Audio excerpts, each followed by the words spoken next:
JFT Hindi 23 जुलाई।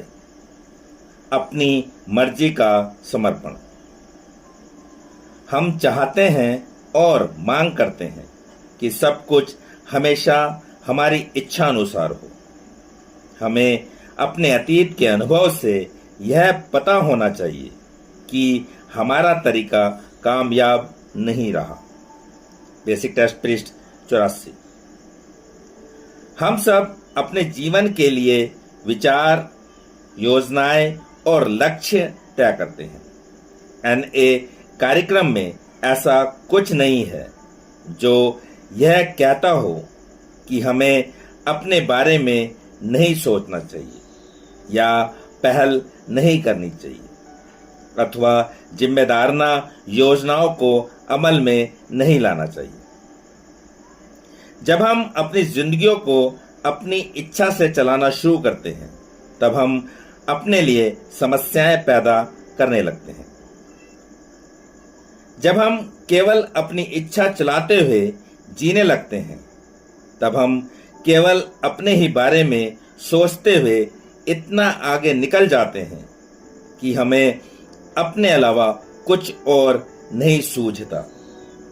हम भूल जाते हैं कि हम भी इसी दुनिया का हिस्सा मात्र हैं और जो कुछ भी व्यक्तिगत ताकत हमने हासिल की है हमें उस शक्ति की कृपा की बदौलत ही हमें मिली है।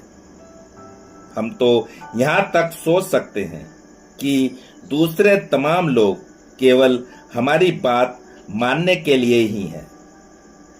ऐसी सोच से ग्रस्त हो जाने पर जल्दी ही हमें आभास हो जाता है कि हम अपने चारों तरफ की चीजों और हर व्यक्ति से बेमेल हैं। ऐसे मोड़ पर हमारे सामने दो ही विकल्प रह जाते हैं। या तो हम अपनी इच्छा चलाते हुए एक गुलाम जिंदगी जीते रहें, दूसरों के सामने असंगत मांगे रखते रहें और बराबर हताशा होते रहें, क्योंकि यह धरती हमारे हिसाब से तो नहीं घूमती है।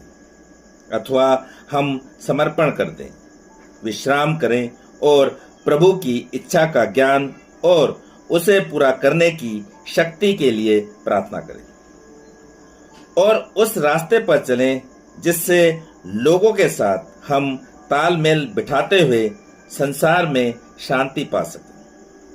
सोचना, समझना, जिम्मेदाराना योजनाएं बनाना, उन पर पहल करते हुए अमल करना कुछ भी बुरा नहीं है, बशर्ते वे ईश्वर की इच्छा को पूरा करते हों, ना कि केवल मेरी अपनी इच्छा को। सिर्फ आज के दिन मैं ईश्वर की इच्छा ना कि अपनी इच्छा पर चलने की योजना बनाऊंगा। अगर मैं अपने चारों तरफ की चीजों को अपने प्रतिकूल पाता हूं तो अपनी इच्छा को समर्पित कर दूंगा।